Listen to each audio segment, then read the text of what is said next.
हमारे चैनल को सब्सक्राइब करें और बेल आइकन दबाएं। नमस्कार, आदाब। क्राइम पेट्रोल सतर्क के आज के इस एपिसोड में मैं अनूप सोनी आप सबका स्वागत करता हूं। हाईकोर्ट ने हमारी अपील नामंजूर कर दी तो क्या हुआ? हम सुप्रीम कोर्ट तक जाएंगे और उसके बाद भी अगर जरूरत पड़ी तो राष्ट्रपति तक जाएंगे। लेकिन इस दरिंदे नईम भट्ट को मैं जेल में नहीं, फांसी के तख्ते पर देखना चाहता हूं, जिसने मेरी शौविक जी, मैं आपके गुस्से को समझ सकता हूं। देखिए, ये तभी पॉसिबल है जब सुप्रीम कोर्ट हमारे केस को rarest of the rare case में काउंट कर ले। इसलिए तो मैं कल सेंट्रल जेल जा रहा हूं। हमें कोर्ट में इतना साबित करना है कि नईम भट्ट को अपने किए का बिल्कुल भी पछतावा नहीं है। जेल अथॉरिटीज और वहां के कैदियों से मैं सारी इंफॉर्मेशन कलेक्ट कर लूंगा। You don't worry, Naeem Bhatt jail से सीधा फांसी के तख्ते पे जाएगा।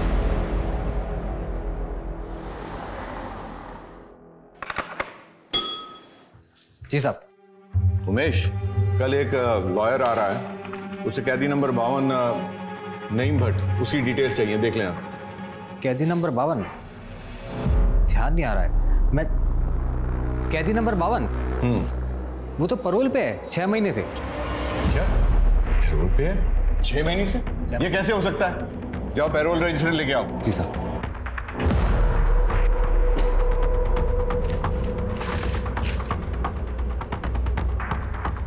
7 दिसंबर 2018 पैरोल पे? कैसे हो सकता है ये? अब क्या करें साहब?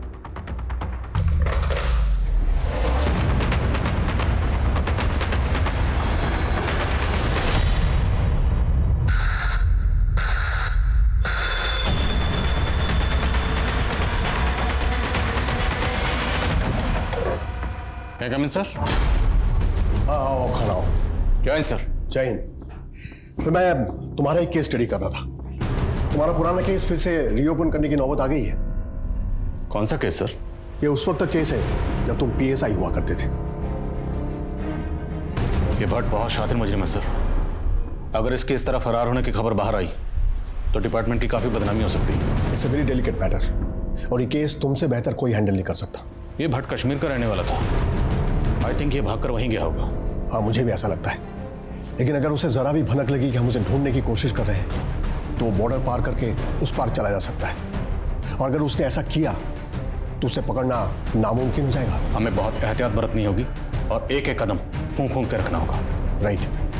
और कश्मीर की हालत तो तुम्हें पता है। फिर भी हमने पिछले हफ्ते लोकल पुलिस की मदद से एक ऑपरेशन लॉन्च किया था और उसमें तुम्हारा जूनियर अमर दीक्षित भी शामिल था।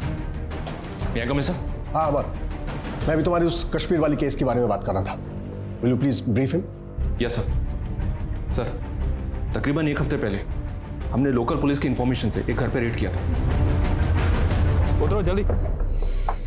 कौन सा घर है जनाब? ये वाला। तुम लोग यही रुको, मैं आगे जाता हूँ, मुझे बैकअप देना।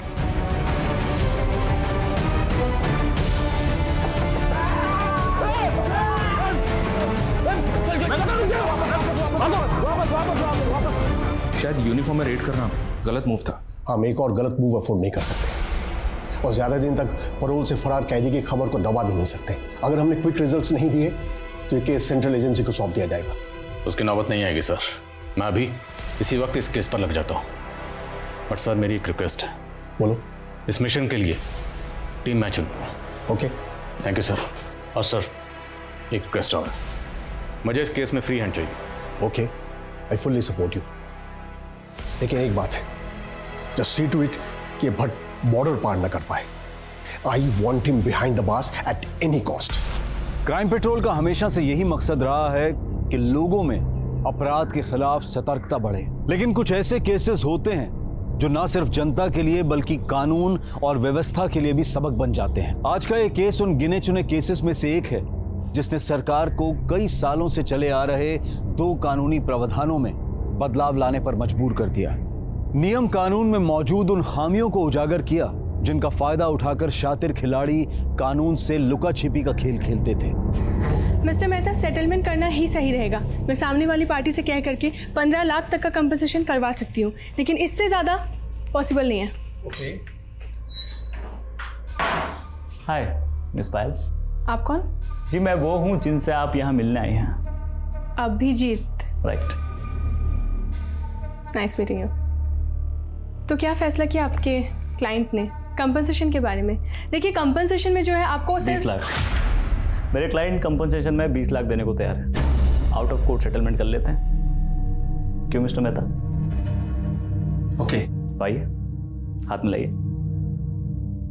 मिस्टर मेहता, एग्रीमेंट के कुछ टर्म्स है, एक बार आप पढ़ लीजिए और इसके लास्ट पेज में आपका साइन चाहिए होगा। पिछले 6 महीने से इस नईम भट्ट को किसी ने नहीं देखा, तो पूरे चांसेस हैं कि इसने अपना नाम, हुलिया सब कुछ बदल लिया होगा। बहुत शातिर। ऐसे शातिर मुजरिम मैंने अपने करियर में बहुत कम देखे हैं, जिन्हें ना सजा का खौफ है ना गुनाह का कोई पछतावा।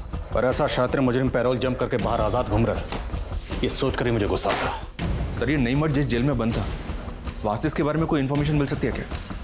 क्योंकि उस जेल में कोई तो ऐसा होगा जो इसका दोस्त बना होगा। पक्का होगा, क्योंकि नईम भट्ट दोस्त बनाने में माहिर है। मिस पायल, हैप्पी? आपकी सोच से ज्यादा कंपनसेशन दिलवाया मैंने। लेकिन क्यों? अपने क्लाइंट का नुकसान क्यों? केस तो आपका भी स्ट्रांग था। लेकिन क्या है, सच आपके साथ था और क्लाइंट से ज्यादा सच की फिक्र करने की आदत है मेरी। वाह, इम्प्रेसिव। ठीक है, मिलते हैं कभी। कल मिले कॉफी पे, अगर आप फ्री है तो। So fast? नहीं, इफ यू डोंट वांट, हम कभी भी, आप जब आप फ्री हो तो ऐसा, जब आप। No no, I like it. मिलते हैं कल। श्योर। साहब, मैं मानता हूं कि मैं और भट्ट एक ही सेल में 1 साल से थे। हाँ, थोड़ी बहुत दोस्ती थी उससे, पर वो अपने ही ख्यालों में खोया रहता था। अच्छा, कभी बातचीत में उसने बताया कि पैरोल पर छूटने के बाद वो कहाँ जाएगा? कश्मीर जाएगा या कहीं और? वादियों में जाने की बात वो अक्सर करता था। हाँ साहब, एक आध बार उसने बताया था कि उसके कुछ रिश्तेदार रहते हैं उस पार।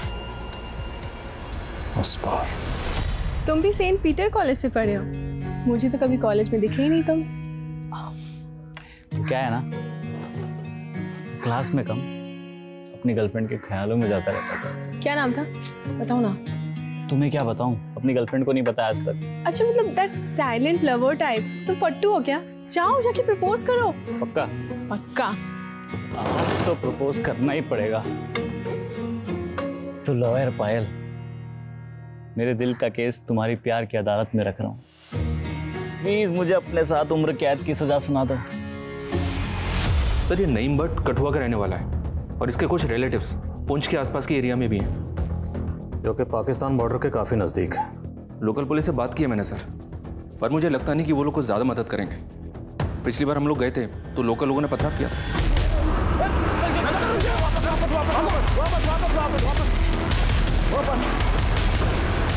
इससे कुछ बातें साफ हैं। नईम भट्ट का नेटवर्क काफ़ी स्ट्रांग है, इसलिए उसे तुम लोगों के आने की खबर पहले से मिल गई। और दूसरी ये कि वहाँ के लोकल लोग नईम भट्ट को बेगुनाह समझते हैं, इसलिए उन लोगों ने पथराव किया। तो इस नईम भट्ट को हम पकड़ेंगे कैसे? पकड़ेंगे, और ज़रूर पकड़ेंगे। भेड़ों के झुंड में घुसने के लिए अगर भेड़ बनना पड़ा तो बनेंगे, और पूरी तैयारी के साथ।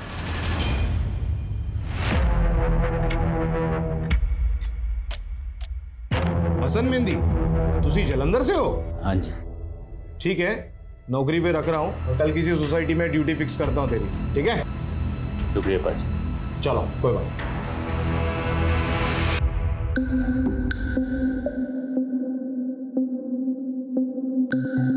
तो क्या चुनाव? मैं चुना असलम। वल सही और बात को गुलफाम साहब, आपने इतने कम वक्त में हम सबको इतनी अच्छी कश्मीरी सिखा दी, बहुत शुक्रिया। अब गुलफाम साहब, अब इनकी ज़बान का मसला तो हल हो गया, ज़बान से कश्मीरी बन गए। अब मसला है लिबास का, लिबास का भी इंतज़ाम करना है। आज ऑफिस में जाओ। सॉरी पायल, पर मुझे तो जाना पड़ेगा ना। क्या है कि दुबई का प्लान तुम्हारा पोस्टपोन हुआ है, मेरा नहीं। मेरा तो ऑफिस चालू है ना, और क्लाइंट को क्या बोल के मना करूँ यार? लॉयर साहब, आप हमारे लिए झूठ नहीं बोल सकते। हाँ मैडम, लॉयर हूँ, लायर नहीं। और तुम शायद भूल रही हो, तुम्हारी जो छोटी बहन निशा, जिसके एग्जाम के वजह से हमारी शादी मार्च में ना होके दिसंबर में हो रही। तो अगर हमारी शादी अभी तक हो चुकी होती तो हम दुबई में सेटल हो चुके होते और हनीमून की तैयारी कर रहे होते, नहीं? तो थैंक्स टू योर बहन। Bye bye, see you. Bye.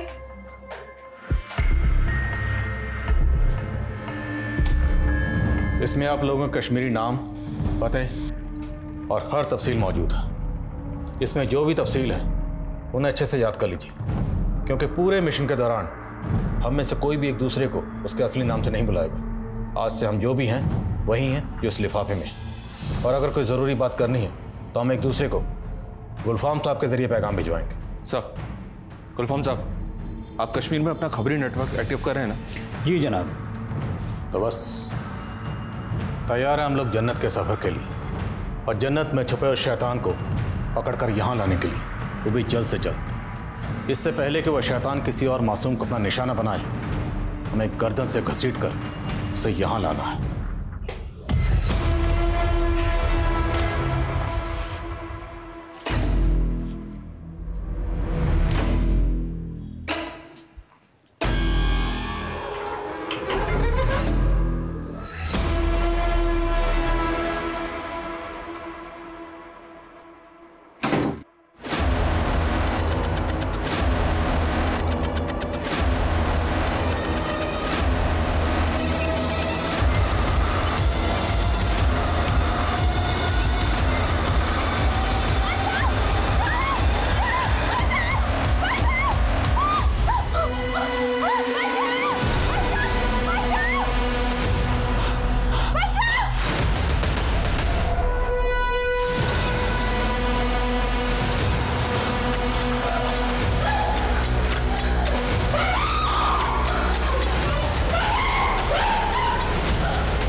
एक जवान इंडिपेंडेंट लड़की की उसके अपने ही घर में हत्या कर दी गई थी।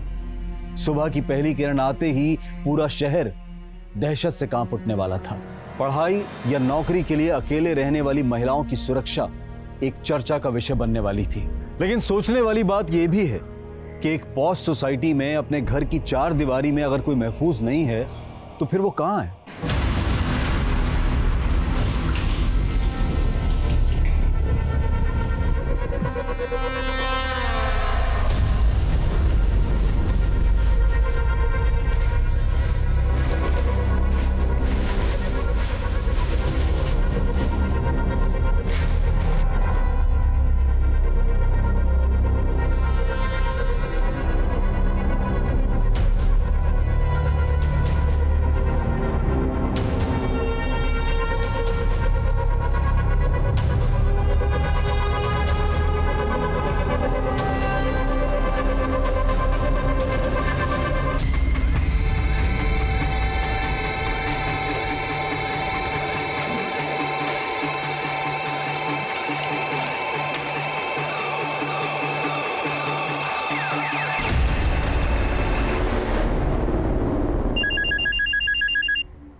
हेलो बेटा, बोल। फाइल को किसी ने मार दिया। की बोलছিস?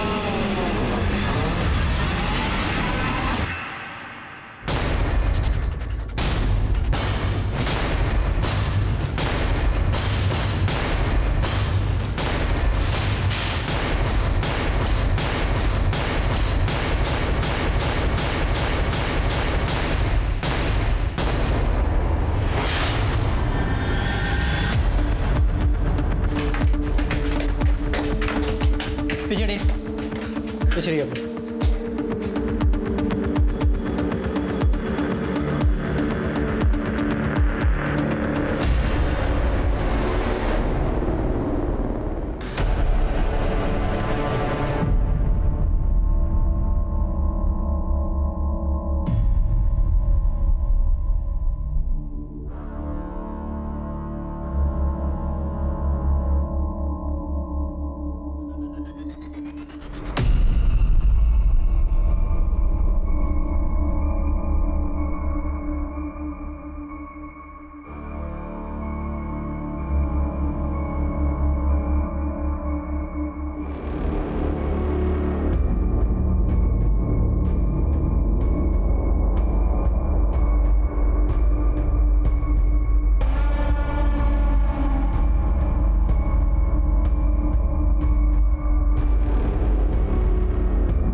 अभिजीत।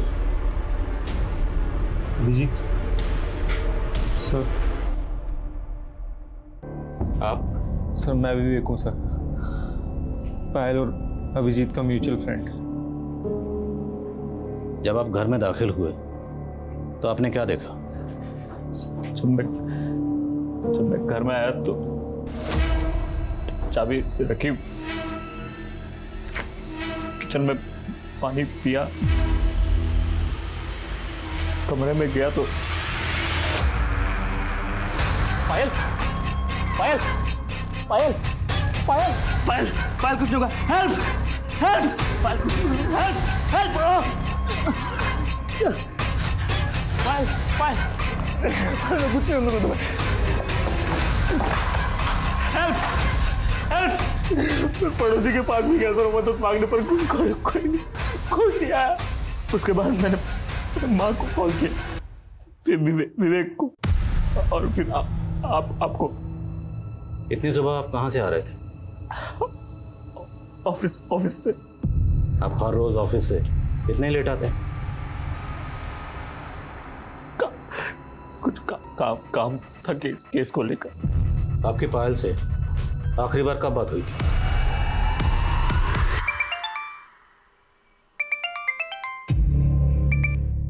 हेलो। आसपास सब जगह लाइट है, बस हमारे यहाँ लाइट नहीं है। तुम प्लीज आ जाओ ना। यार बेबी अभी तो नहीं आ पाऊंगा, 2 घंटे लगेंगे। तुम एक काम करो, तुम वॉचमैन को बोल दो इलेक्ट्रिशियन बुला देगा कोई। अच्छा मुझे बहुत ज़रूरी काम है, मैं कॉल करता हूँ तुम्हें बाद में, ठीक है? Okay bye. तो वो कॉल थी रात को 12:15 पर। ये पायल की आखिरी कॉल थी? एक और कॉल आया था सर आधे घंटे बाद। दोबारा लाइट चली गई थी? हाँ, इलेक्ट्रिशियन का कहना था कि वायरिंग का इशू है, इसलिए बार बार एमसीबी ट्रिप हो रहा था। अभी तो लाइट है। अच्छा सुनो ना, तुम कब तक आ रहे हो? जल्दी आ जाओ ना प्लीज। ओके बाबा, कोशिश करता हूँ। और कोशिश करके आप कितने बजे तक घर पहुंचे? 4 बजे के आसपास। सर मैं पायल और अभिजीत का पड़ोसी हूँ और इस सोसाइटी का सेक्रेटरी भी। सर रात को ना तो मेरे घर की लाइट गई और ना ही किसी सोसाइटी मेंबर के घर की। हमने इलेक्ट्रिसिटी बोर्ड भी चेक की, वहाँ से भी कोई छेड़छाड़ नहीं हुई। सर पायल बहुत अच्छी लड़की थी, मुझे यकीन नहीं होता कि हमारी सोसाइटी में भी ये सब हो सकता है। अच्छा ये पायल और इसके पति के रिश्ते कैसे थे? सर इन दोनों के रिश्ते तो बहुत अच्छे थे, लेकिन अभिजीत और पायल ने अभी शादी नहीं की थी, दोनों लिविंग में रहते थे। हाँ सर, हम लोगों ने शादी नहीं की थी, लिविंग में रह रहे थे। अभिजीत, घर में किसी भी तरह के फोर्स्ड एंट्री के कोई निशान नहीं। अब एक बात तो साफ, घर में जो भी दाखिल हुआ उसके लिए या तो पायल ने दरवाज़ा खोला या फिर उसके पास घर की चाबी पहले से मौजूद। आपके और पायल के अलावा घर की चाबी किसी और के पास रहती थी? मेरे पास और एक पायल के पास। लेकिन घर में तो हमें एक ही चाबी मिली, दूसरी चाबी कहाँ है? दूसरी चाबी जहाँ भी है वो हम पता लगा लेंगे। अगर वो घर में हुई तो ढूंढ ही लेंगे। वैसे दूसरी चाबी घर में ही है ना। आप ये बताइए, आपने घर पर आने के बाद किन किन चीज़ों को टच किया? फ्रिज, बॉटल, ग्लास, इनके अलावा किन किन चीज़ों को? मुझे कुछ याद नहीं आ रहा है सर। अब वकील ने इतना तो जानते ही होंगे ना कि क्राइम सीन को टेम्पर नहीं करते, टेम्पर करते क्रिमिनल। और आपने टेम्पर किया, चीज़ों को छुआ, क्यों? अच्छा आप बता रहे थे कि आप ऑफिस में देर रात तक काम कर रहे थे, राइट? किसी ने देखा होगा आपको? कोई गवाह, कोई विटनेस कोई है? वॉचमैन ने देखा होगा शायद। जिस क्लाइंट के केस पर आप काम कर रहे थे उस क्लाइंट का नाम तो याद होगा आपको? क्लाइंट का नाम, number, mobile number? Sir please don't mind sir I think उसको थोड़ा रेस्ट की ज़रूरत है सर। आई मीन उसकी हालत देखिए सर। अभी जो लाश गई है यहाँ से, उसकी हालत देखिए आप। खून से लथपथ लाश यहाँ से गई है और खून किसने किया ये पता करना हमारी ड्यूटी है। क्लाइंट का नाम, नंबर, एड्रेस, मोबाइल नंबर सब दीजिए। दोनों लिव इन रिलेशनशिप में रहते थे। हो सकता है अभिजीत शादी ना करना चाहते, लेकिन पायल मान ना रही, वो शादी करना चाहती है। सर अभिजीत खुद वकील, फिर भी उसने क्राइम सीन पे जगह जगह चीज़ों को टच किया। अब ये सब उसने जानबूझ के किया या उससे अनजाने में हुआ, ये कुछ समझ नहीं आ रहा सर। और रिकॉर्ड निकलाओ वकील साहब को, और बिल्डिंग का सीसीटीवी अरेंज हो। जी सर।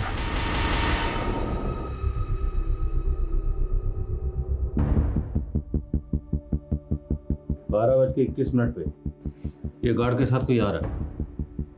शायद ये इलेक्ट्रिशियन, लेकिन चेहरा साफ नजर नहीं आ रहा। गार्ड के साथ फिर से वही शख्स, लेकिन इस बार भी चेहरा नजर नहीं आ रहा। कौन है ये? सर इलेक्ट्रिशियन लगता है, क्योंकि 2-3 इलेक्ट्रिशियन बिल्डिंग में आते रहते हैं, लेकिन ये कौन है ये बता पाना मुश्किल है। लेकिन सारे इलेक्ट्रिशियन पास की बस्ती में रहते हैं। जरा गार्ड को बुलाइए, उसको बताओगे। सर वो तो नाइट शिफ्ट में था, अभी घर गया है। ये सेकंड फ्लोर का कमरा है, इसकी फुटेज प्ले क्यों नहीं हो रही? समझ नहीं आ रहा सर, इसे क्या हो गया। पिछले हफ्ते तो सारे कैमरे चेक करके गया था आदमी, लगता है फिर खराब हो गया। शायद खराब हुआ नहीं है, खराब किया गया। जितने भी इलेक्ट्रिशियन यहाँ पे आते हैं सबका एड्रेस दीजिए और मुझे पूरी रात की फुटेज चाहिए। जी सर।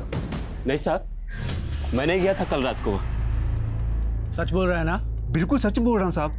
तो मैं जीवन ज्योति बिल्डिंग में जाता हूँ इलेक्ट्रिशियन का काम करने के लिए, लेकिन कल रात को नहीं गया मैं। हाँ सर, कल 2 बार गया था जीवन ज्योति सोसाइटी, और 203 वाली मैडम के घर की लाइट चली गई थी। यहाँ तो सब ठीक है। मैडम मैं नीचे एक बार मेन स्विच देख के आता हूँ। 203 ना? अरे यार ये एमसीबी ड्रिप हुआ है यार। लाइट आ गई ना मैडम? हाँ भैया। अरे मैडम वो कुछ था नहीं, मेन स्विच का एमसीबी ट्रिप हो गया था, तो अभी ठीक कर दिया है, कोई प्रॉब्लम नहीं है। Okay, thank you. लेकिन आधे घंटे बाद गार्ड का फिर से फोन आया, तो जाके देखा तो एमसीबी ट्रिप हुई थी, उसको ठीक किया और फिर मैडम को बताया आप एक काम करो, कल तक के लिए ना एसी और गीजर मत चलाना, कल आके मैं पूरी वायरिंग चेक कर लेता हूँ। ठीक है? ठीक है भैया। ठीक।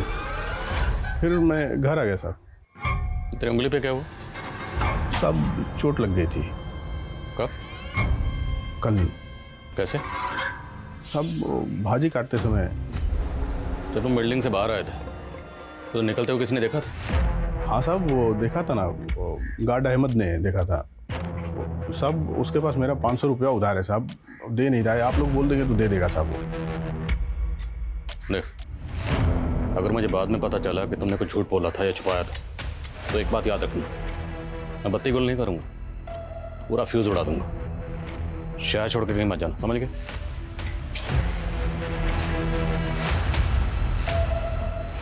सोसाइटी के चप्पे चप्पे से वाकिफ है, हो सकता है सीसीटीवी इसने खराब किया।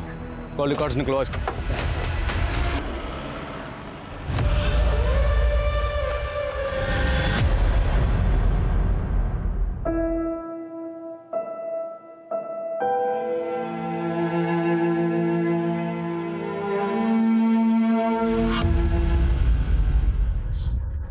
हाँ बोलो विवेक।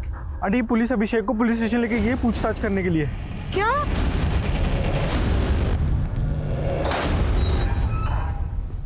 तो वकील साहब, प्लानिंग तो बड़ी तगड़ी की। पहले देर रात तक ऑफिस में रुकने का बहाना किया, फिर चुपके से आके पायल का मर्डर किया, उसके बाद माँ को फोन किया, दोस्त को फोन किया, और उसके बाद बुलाया हमें। ये क्या बोल रहे हैं सर आप?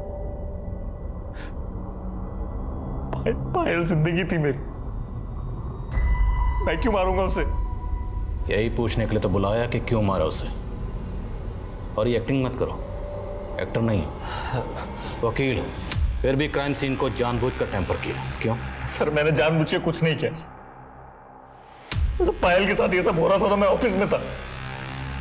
आप ऑफिस का रिकॉर्ड उठा के देख लीजिए। कुछ चेक करने की जरूरत नहीं है, मैं 100% श्योर हूं कि आप ऑफिस में ही होंगे, ये मेंशन होगा वहां।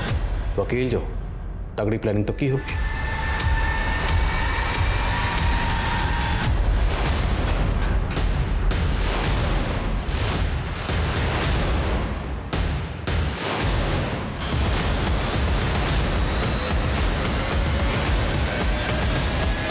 तो घर कितने बजे पहुंचे? सर कितनी बार बोल चुका हूं मैं आपसे, 4 बजे के आसपास। तो 4 बजे के आसपास जब आप अपने घर पहुंचे तो एंट्रेंस पे जो सीसीटीवी कैमरा लगा हुआ है, तो उसमें आपकी गाड़ी आते हुए नजर क्यों नहीं आ रही?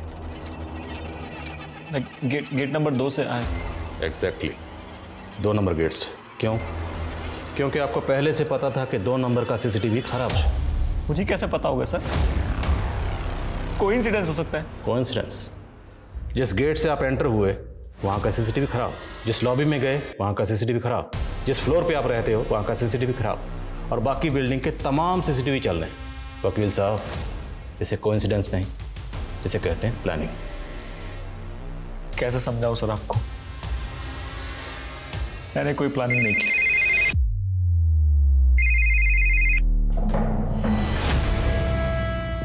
सर, पायल की बिल्डिंग का सिक्योरिटी गार्ड अमजद पठान फरार है। जिस सिक्योरिटी एजेंसी ने अहमद पठान को हायर किया था, वहां से उसकी पूरी डिटेल्स निकलो।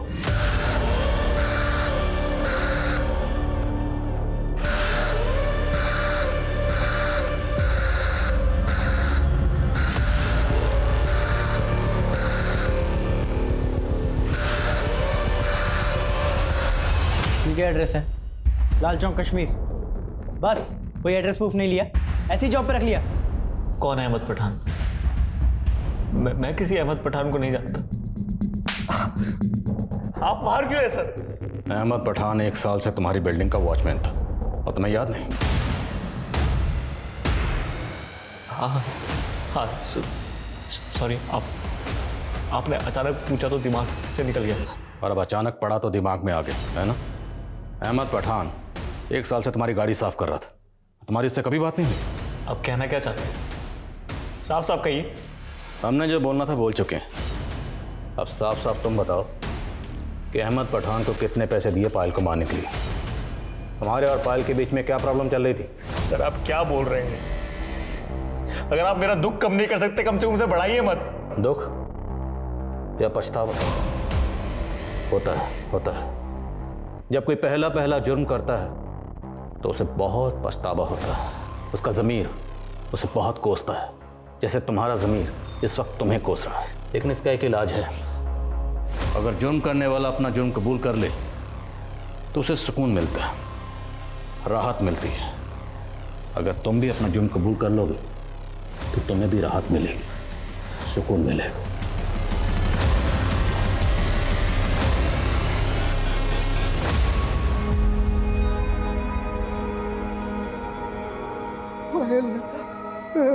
क्या हो गया पायल?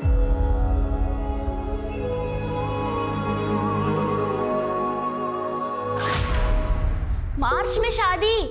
दीदी तब तो मेरे एग्जाम्स होंगे ना। लेकिन निशा, अगर मार्च में शादी नहीं हुई तो उसके बाद सीधे दिसंबर का मुहूर्त है। और पायल, हमारे दुबई सेटल होने का प्लान पूरा पोस्टपोन हो जाएगा यार। तुम काम में क्या लगे हो? अपनी बहन को समझाओ थोड़ा। तुम फिक्र मत करो, शादी से पहले तुम्हारा जो साथ रहने का प्लान है ना, बहुत अच्छा है ना पापा?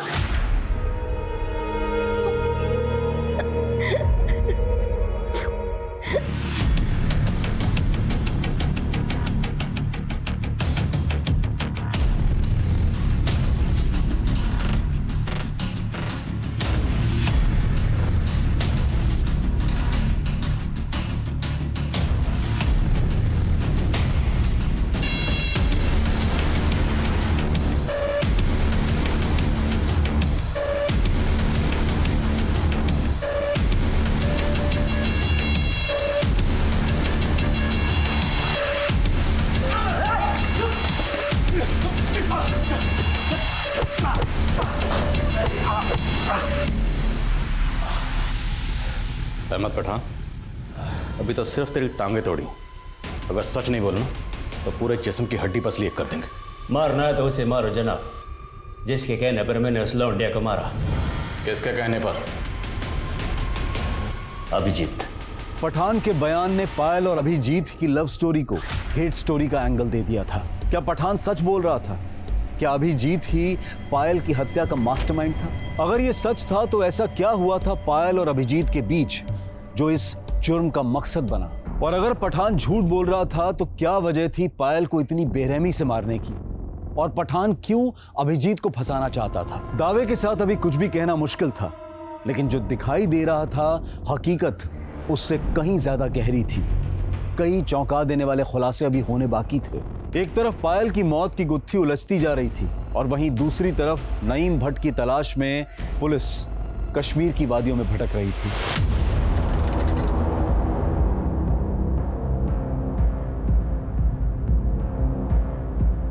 अस्सलाम वालेकुम जनाब। वालेकुम अस्सलाम। क्या हाल है? सब खैरियत? घर में सब ठीक है? देखो कैसा मौसम ठंडा हो गया। हाँ सर। और क्या खबर? जनाब, नईम भट्ट का कुछ पता नहीं चला। जनाब, उसका एक चचेरा भाई भी है, यहीं रहता है पास में। नाम क्या? इरफान भाट। जनाब, नईम भाट का खास जिगरा है इरफान भाट। दोनों आजकल आसपास नहीं दिखते, लेकिन इरफान भाट मुंह छुपा के फिरता है। अगर आप उससे पूछेंगे तो शायद वो कुछ बता दे नईम भाट के बारे में। इस इरफान को हम देख लेंगे। तुम अपना एंटीना नईम भाट के लिए ऑन रखो, वक्त कम है, कहीं ऐसा ना हो बॉर्डर पार करके उस तरफ चला जाए। इरफान की डिटेल दो। ये देखिए जनाब, ये इरफान भाट है? जी जनाब। ये फोटो दूसरे साहब के मोबाइल में भेजो। ओके जनाब। अच्छा मैं चलता हूँ मैं। आजा विवेक। कहाँ जा रहा है बेटा तू? ऑफिस जा रहा हूँ ना। ऑफिस? अभी अभी तो आया तू ऑफिस से 5 मिनट पहले। अच्छा। हाँ सुनो, मैं क्या बोल रही हूँ बेटा?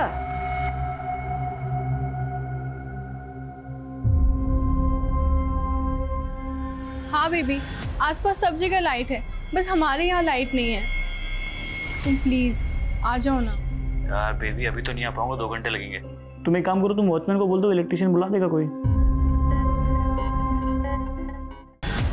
आंटी ये रिपोर्ट आई है, डॉक्टर ने कहा है कि अभिजीत बहुत डिप्रेशन में है। पायल की डेथ का उसके ऊपर बहुत गहरा असर हुआ है। डॉक्टर ने कहा कि कोई तो बात है जो उसे अंदर अंदर खाई जा रही है और जिसे वो एक्सप्रेस ही नहीं कर पा रहा।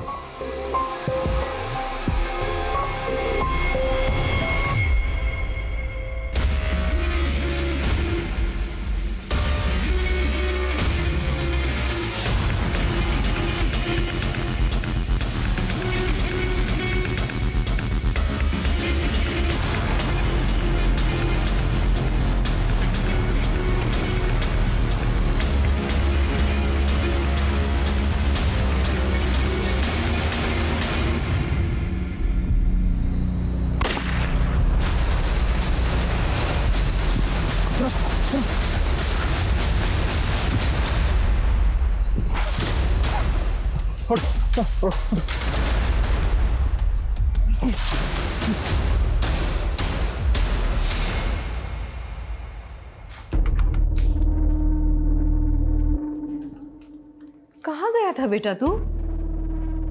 फोन क्यों नहीं उठा रहा था? फोन? हाँ मैं फोन लेकर गया था, शायद पार्क में रह गया होगा फोन। फोन कहाँ है मेरा? मेरा फोन यही कहीं तो। तू फिक्र मत कर। सुन बेटा, तू चिंता मत कर, हम नया ऑर्डर कर लेंगे, ठीक है? ये बता तू गया कहाँ था? ये लेने गया था माँ, बहुत दिन से पेंटिंग नहीं की तो सोचा पेंटिंग करूं। वाह बहुत अच्छा, बना पेंटिंग बना।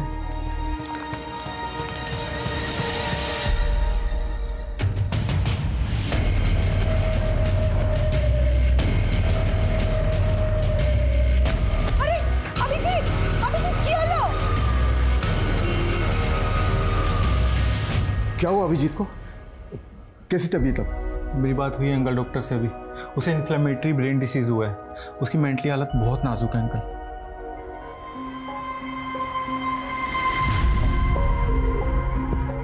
उठो बेबी। ऑफिस नहीं जाना तुम्हें? नहीं। कितने लेजी हो गए हो तुम? ना ही मुझे उठना है, ना ही तुमसे दूर जाना। सुबह सुबह बहुत रोमांटिक हो गए थे। तुम मेरी लाइफ का वो ब्यूटीफुल ड्रीम जिसे मैं कभी भूलना नहीं चाहता। I will never leave.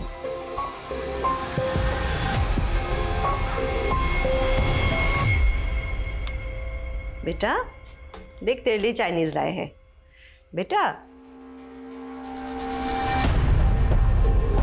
बेटा बेटा अभी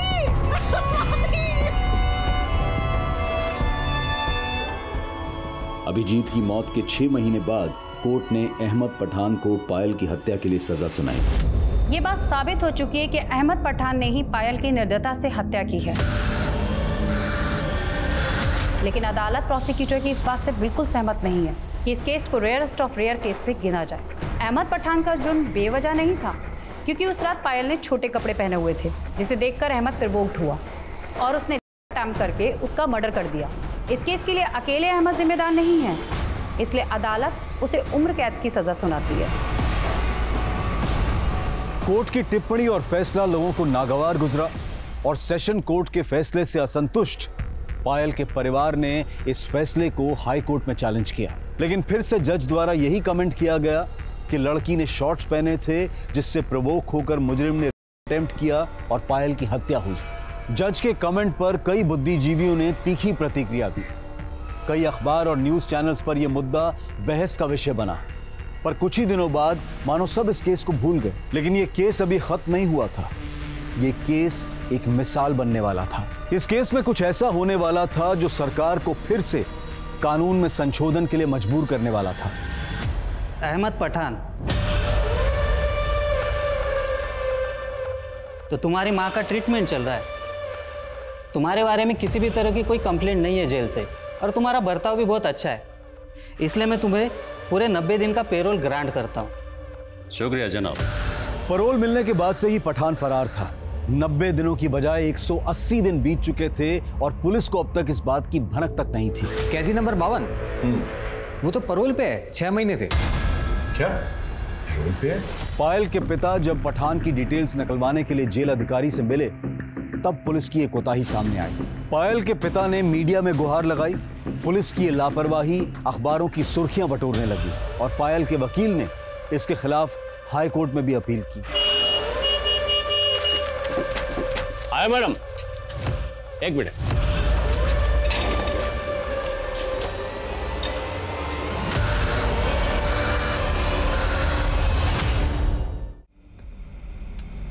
माफ़ करना जनाब, पिछली बार मेरी गलत इन्फॉर्मेशन की वजह से आपकी जान खतरे में पड़ गई थी, लेकिन उस गोली पर इरफान भट्ट का नाम लिखा था। इरफान भट्ट? हाँ जनाब, सब पता किया मैंने। इरफान भट्ट के कितने दोस्त हैं, कितने दुश्मन हैं, उसमें हमें कोई दिलचस्पी नहीं है। यहाँ पे हम नईम भट्ट के लिए आए। ये देखिए, 2 दिन पहले ही शिफ्ट हुआ है जनाब, नाम बदल कर काम कर रहा है। आजकल कहाँ है? बारामूला में जनाब। बारामूला?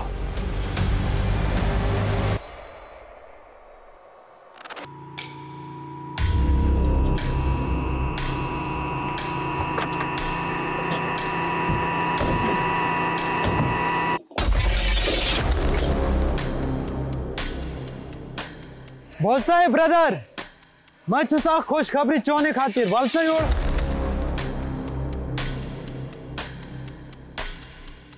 हाँ बोलो, क्या काम है हमारे लिए? वलसायु। देखो, सिर्फ तुम्हारे लिए काम नहीं है, बहुत से भाइयों के लिए काम है। मोबाइल कंपनी है ये वाला, इधर टावर लगाएगा, कुछ महीने काम चलेगा। 700 रुपये तनख्वाह, 2 वक्त का खाना और शाम का चाय भी इधर ही मिलेगा। कंपनी को काम जल्दी खत्म करना है, इसलिए ज़्यादा लोगों की ज़रूरत है, तो ज़्यादा से ज़्यादा भाइयों को बताओ। लुतफ ब्रदर, बाबा ने बेनफा। वो देखिए सर, पीछे अपने। ये वही है। वही है। पकड़ लें इसको। अब आए तो इसको लेकर तो जाएंगे, बस थोड़ा सब्र करो। वालसायुर है ब्रदर, वालसायुर। मैं छुसा खुशखबरी चोने खातिर तो छुपाए, ये जो मोबाइल टावर कंपनी है हमारी किस्मत बदलने वाली है, इसीलिए ये हमको पर डे का 2000 दे रही है। इधर आके अपना अपना नाम लिखवाओ। नाम लिखवाओ, फटाफट नाम लिखवाओ। अरे ब्रदर, तुम काहे को रुके, इधर आओ। अरे हमारा बहुत अच्छा कंपनी है, आ जाओ ब्रदर, आ जाओ, आओ, आ जाओ। हम तुम्हारा भी नाम लिख दिया ना? हाँ। आ जाओ, हम तुम्हारा भी कार्ड बनवाएगा।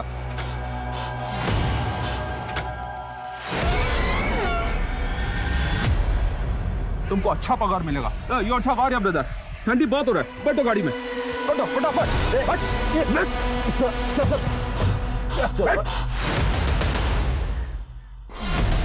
आपको पहले कहीं देखा है? कौन हो जनाब? और से देख, नईम भट्ट और अहमद पठान।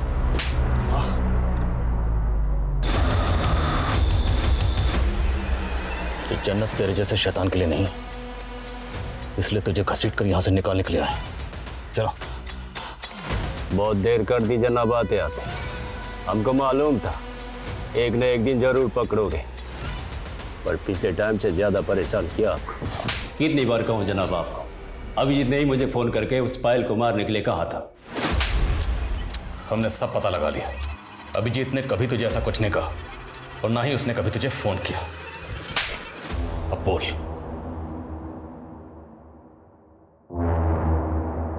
तो पता चल गया जनाब आपको। हमने सोचा हम अकेला क्यों फंसे, इसलिए उस मजनू को भी ले फंसा। सबसे पहले मैंने सीसीटीवी का वायर काटा। उस दिन अभिजीत देर रात तक नहीं लौटा था जनाब, अच्छा मौका था। फिर मैंने मैडम के घर का मेन स्विच ऑफ किया और मैडम का फ़ोन का वेट करने लगा। हेलो, मैं 203 से बोल रही हूँ। मेरे घर की लाइट चली गई है, आप किसी इलेक्ट्रिशियन को बुला देंगे क्या?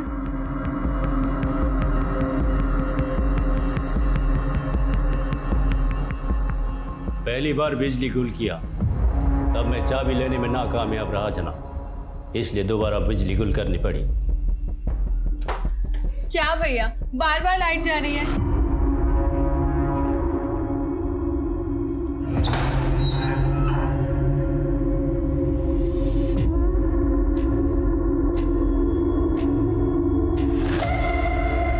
क्या कर रहे तुम? छोड़ो, छोड़ो। चुपचाप कपड़े खोल, कपड़े खोल।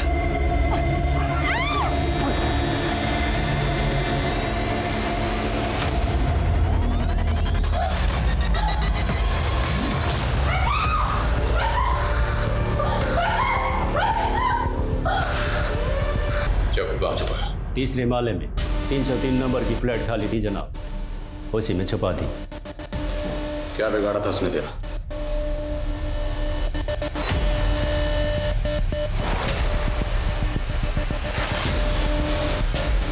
ओ भैया, नजर अपनी ना गेट पे रखिए। आपको गलत फहमी होगी ना। देखो जुबान मत लड़ा, बदतमीज कहीं के। थोड़ा सा उसके बदन को देख लिया तो इसका बदन घिस गया। एक औरत होकर आदमी को सुनाती है। उसकी बातें अंगार की तरह चुप रही थी, इसलिए हमने तय कर लिया कि हम उसके गुरूर को तोड़ के रहेगा।